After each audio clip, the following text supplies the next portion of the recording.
Welcome to Free Thought Matters. I'm Dan Barker. I'm Annie Laurie Gaylor, and our guest today is Candace Gorham. She's a former evangelical minister who saw the light and is now an atheist and has a master's degree from Wake Forest University.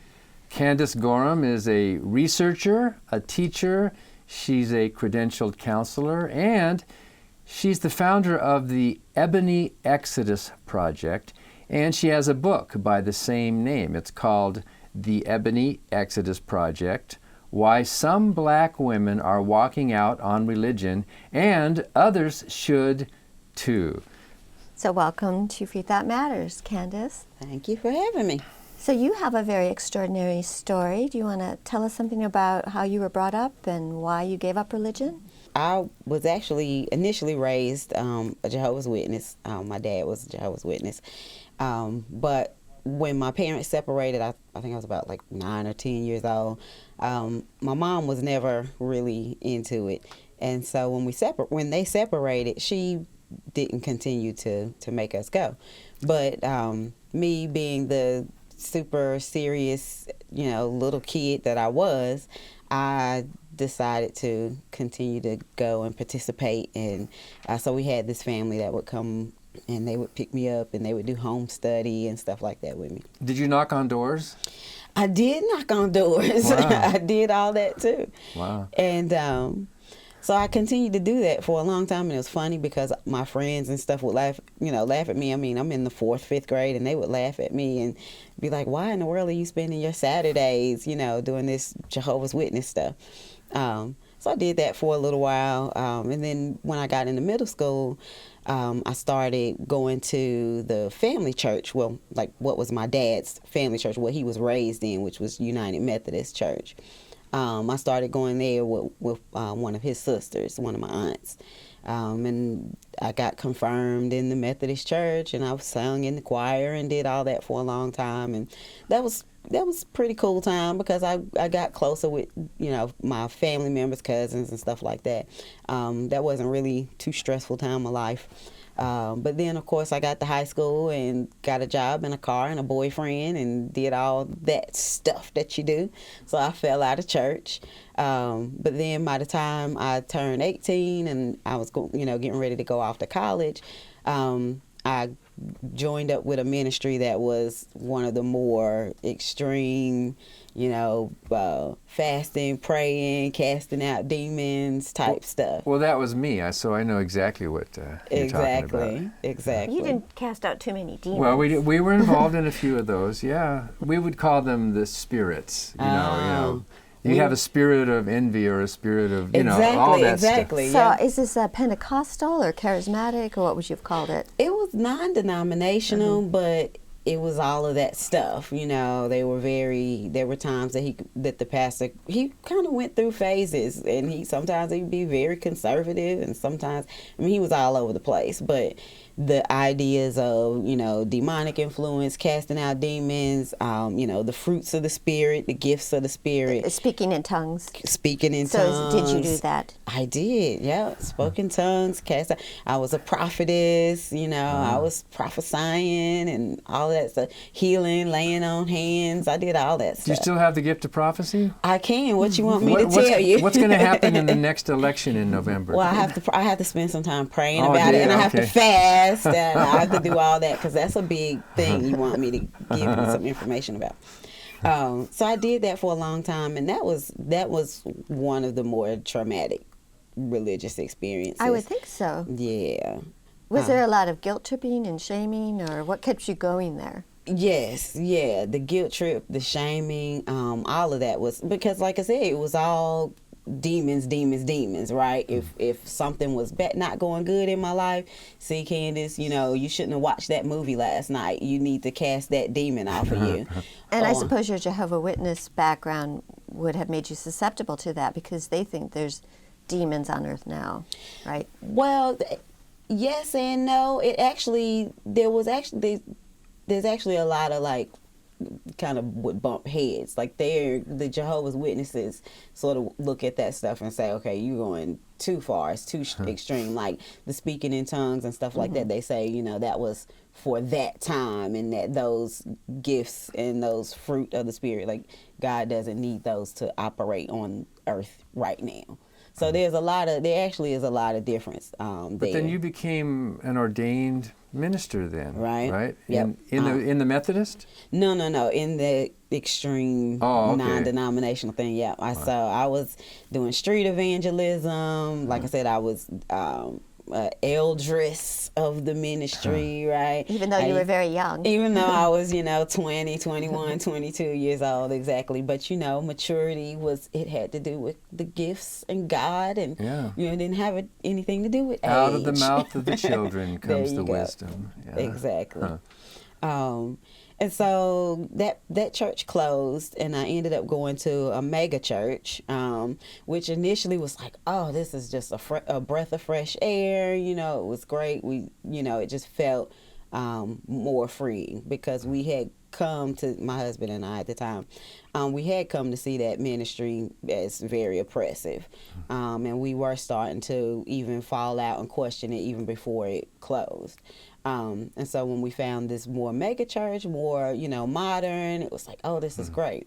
But, the longer it was still a biblical, literal church. So ultimately, at the end of the day, the trauma and the drama and all of that is still the same. If you're a biblical literalist that says, something is wrong with you if things are going wrong in your life, or it's a demon or something like that, or sin, or right, sin, faith healing, that sort of thing. It was the exact same thing. So what happened? Well, I remember one of the early things that happened there is it had to do with my mental health issues. I was getting really depressed, and I had even gotten to the point of being suicidal. And I started going to see a counselor, and the counselor suggested taking medication. And it was like, oh my God, like, no, it was already a super secret thing that I was just seeing a counselor. And it was like, you want me to take medication? Like, come on, this is, that means that I wasn't dependent on God. And I remember going to the pastor's wife. I wanted to go to her, and I wanted to sort of say, like, this, I'm struggling, I'm going through this, I'm seeing this counselor, I feel bad about seeing this counselor, like, will you pray with me, sort of thing. I didn't really want to talk to the pastor intentionally, because he was kind of a jerk. And, the craziest thing is I'm sitting here talking to her, and she goes, well, let me bring in pastor. And I'm like, oh, that's exactly what I didn't want. So he comes in, and he does all of the, you just got to pray, and, you need to be here, and you need to da-da-da-da-da. And so I felt even worse. Like, I remember leaving there that day and just going home and just, like, crying, because it's like, that's not the support that I need. But ultimately, same sort of thing happened. Started having questions, started feeling like, this stuff doesn't line up. And I just, kind of got tired of being afraid of stuff all the time. Did you stand in the pulpit sometimes? Oh, at that church I did. I was on the praise and worship team. So you were up in front I was up at front leading songs and doing all of that stuff. So at some point then you began to question your religion, and were you going to college at the same time? When I started questioning, I was in grad school. I was studying for my master's in counseling, and I bet that probably had a lot to do with it, because I started to, I remember going in, and I still had these very judgmental attitudes.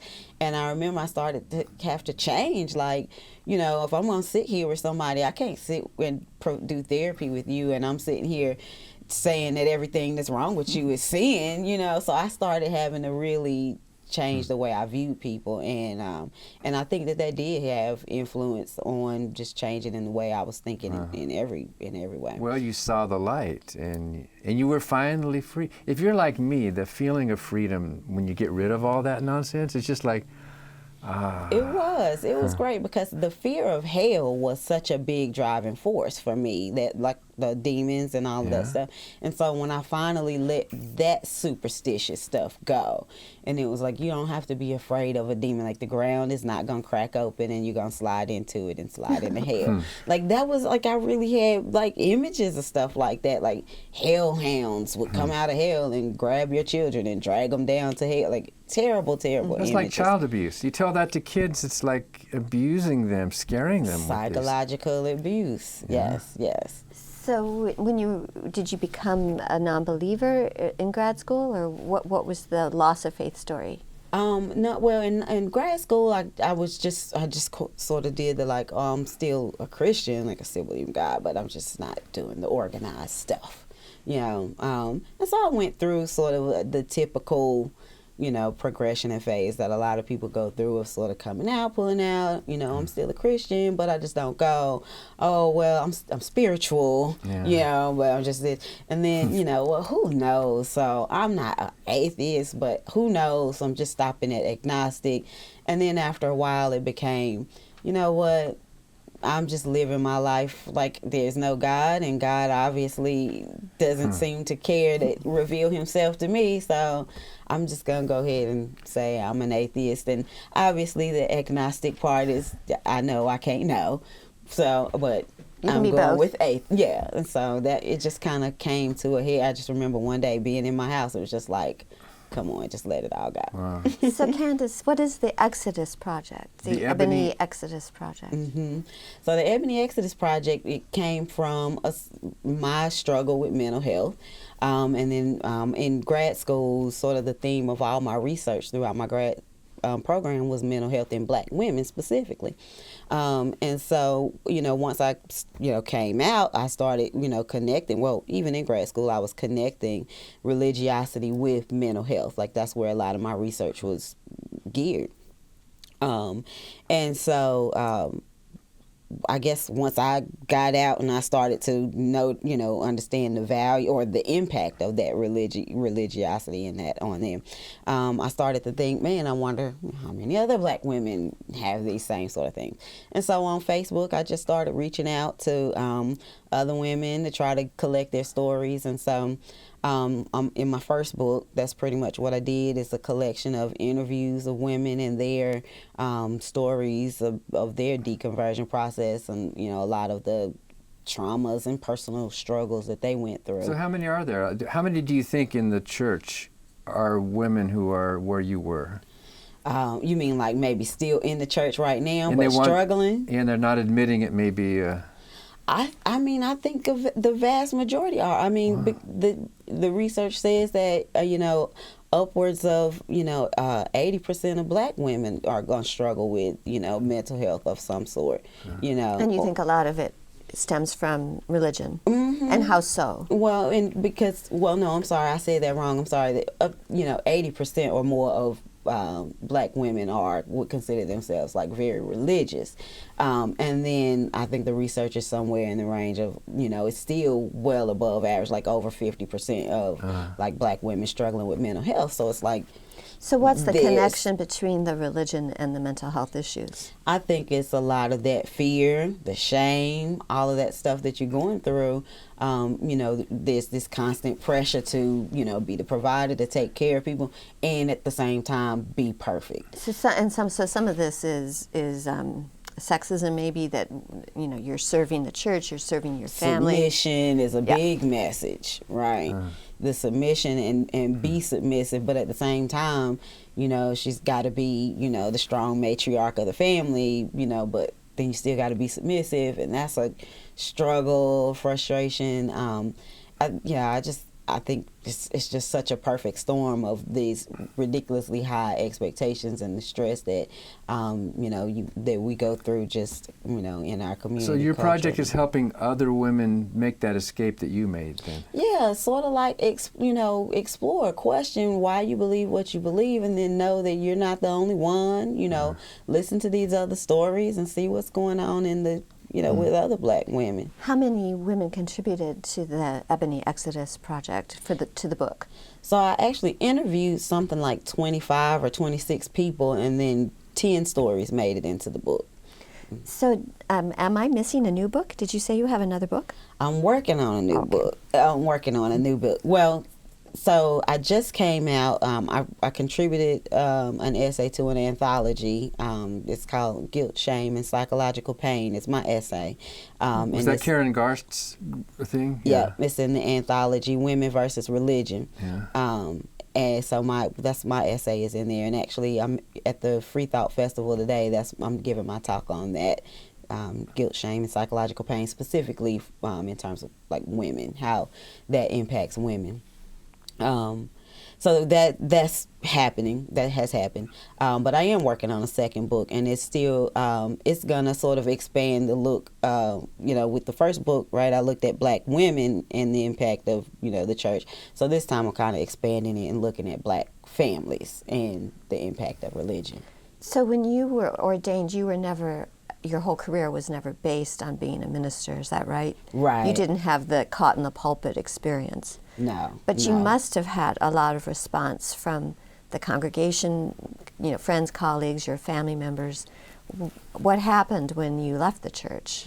So I was kind of lucky in the sense that the big shift kind of coincided with me moving to Bermuda.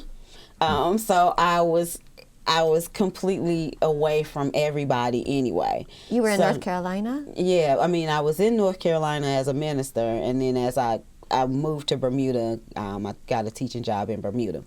And so that same, that deconversion process was sort of happening at the same time that I was transitioning to Bermuda. So sort of being in a place where I wasn't around my friends and family on a regular basis anyway. Right, there was no one to say, why aren't you going to church today? So I kind of got around a lot of that. But I did have conflict still, with friends and family. It lasted years. I still have, friends and family that I'm 100% alienated from. Because you're an atheist. Because specifically I'm an atheist. I had family members, make comments to my daughter, and I had to go to them and say, like, look, it's not okay for you to talk to my daughter like this. If you, can't respect us better than this, more than this, then you just can't see her. Isn't it true that when a Black person leaves the church or the faith, it's not just a betrayal of the religion, but there's also a betrayal of culture? You're supposed to be this way, right? So you're spitting on grandma. Yes. Was that feeling? Yes. Oh man, that is a big issue, and consistently across all the various people that I've interviewed, even moving into my second book, interviewing people for the second book, and just talking, knowing Black atheists, right? Just like that is a big complaint. That's a big experience, common experience. This like you're a culture, a race betrayer. You're turning your back on what it means to be Black in Black in America. Like, what you mean you don't go to church? It's almost like those two don't even compute in most people's brains. Like, you're a Black woman, of course you go to church. What do you mean? So what do you tell them? I usually it depends on who I'm talking to. Usually I may start out with something kind of simple, like, I just don't go to church. If they kind of keep pushing, we kind of, depending on how much people kind of keep pushing. I've managed to, like with my immediate family, they all know, and luckily, like with my immediate family and my closest friends, I personally haven't had a whole lot of issue with it. There's a few little bumps in the road here or there, but for the most part, they've all kind of been like, okay, we know Candace is hard. Like, my mom is like, I know you're going to come back, baby. But then it's like, but I love you, and I'm proud of you for writing a book, but I know you're going to come back. Yeah. She still has that sort of thing. So I haven't had too much trauma and drama in terms of the people closest to me. But like I said, I have had some issues. Doesn't she see the irony in the fact that most Blacks in America are Christian because it was the slave masters who forced them to be that way? And doesn't that computation break down there? No, you know what? That's, of course, a lot of people ask that all the time, right? And in my second book, I spend quite a bit of time looking at that history of how slavery, how Christianity came into the slave population. And actually, that story, I mean, I won't go into it here, right? But it's actually much more complicated, right? Yeah. But I think today, where it stands, it's like there was a strong view of identifying with like Moses and the children, you know, of Egypt, yeah. and you know, okay, yeah, we're slaves, but you know, look, we're just like Moses in, you know, in Egypt, and God is gonna lead us out of this. Let my people go. Exactly. Yeah. So so there's this weird thing that's actually a common like sermon that you may actually hear, you know, preached from the pulpit of like, yeah, you know, these were when the slaves, you know, that like the slaves identified with the Hebrew slaves.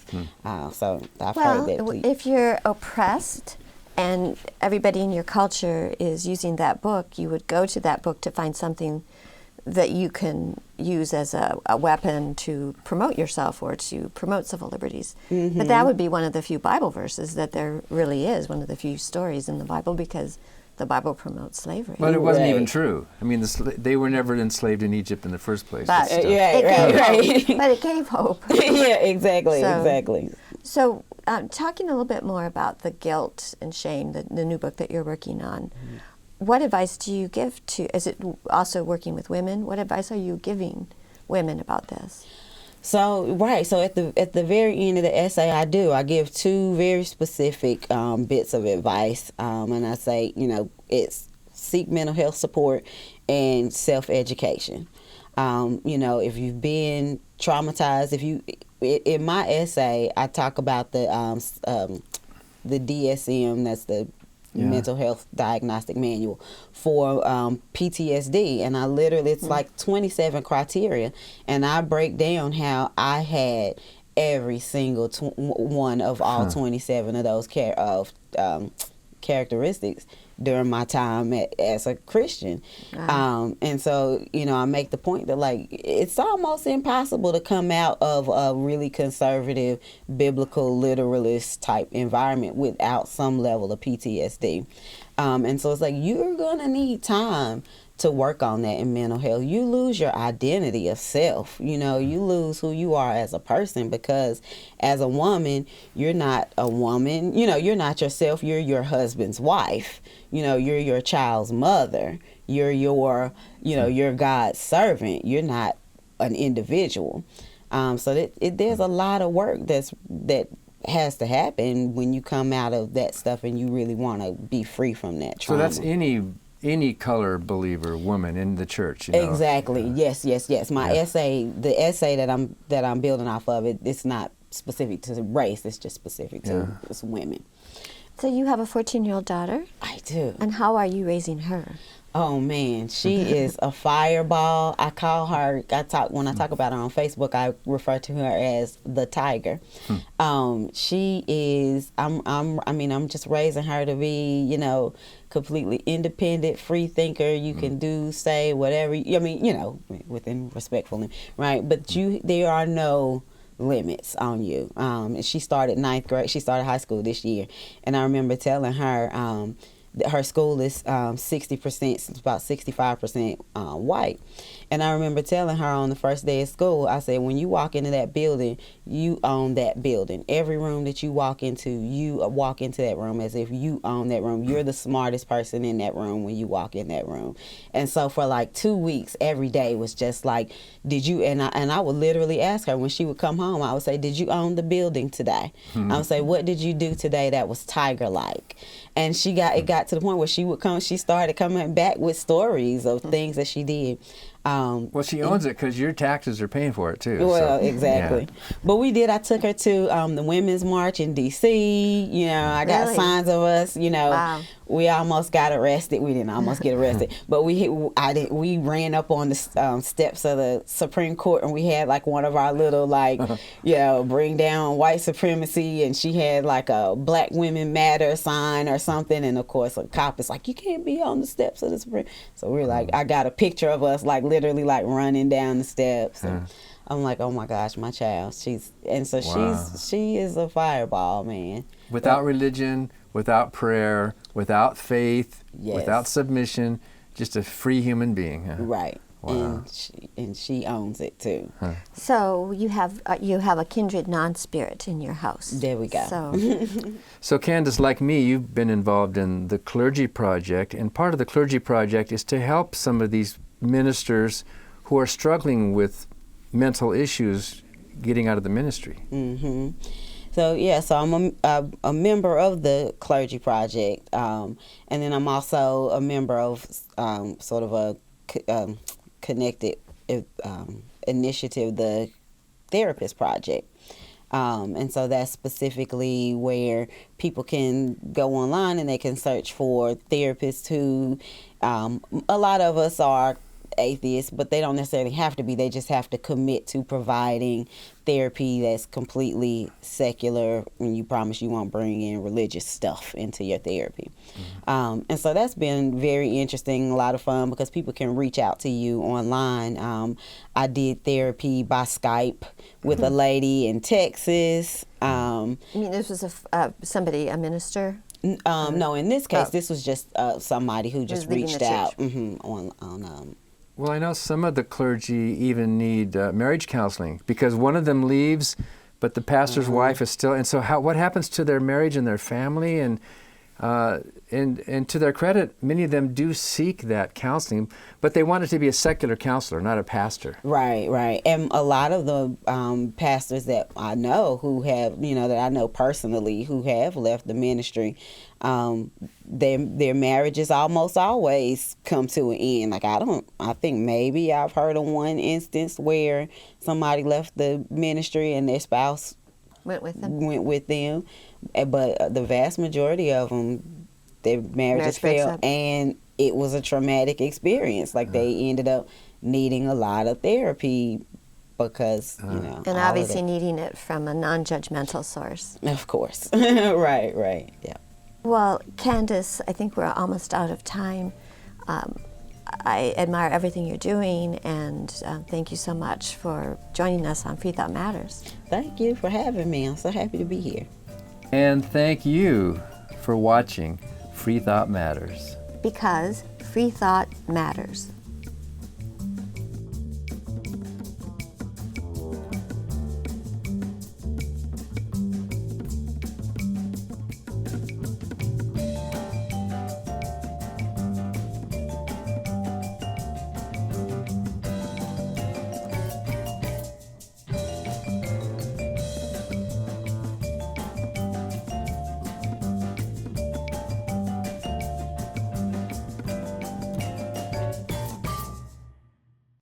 Hi, I'm Ron Reagan, an unabashed atheist, and I'm alarmed by the intrusions of religion into our secular government. That's why I'm asking you to support the Freedom from Religion Foundation, the nation's largest and most effective association of atheists and agnostics, working to keep state and church separate, just like our founding fathers intended.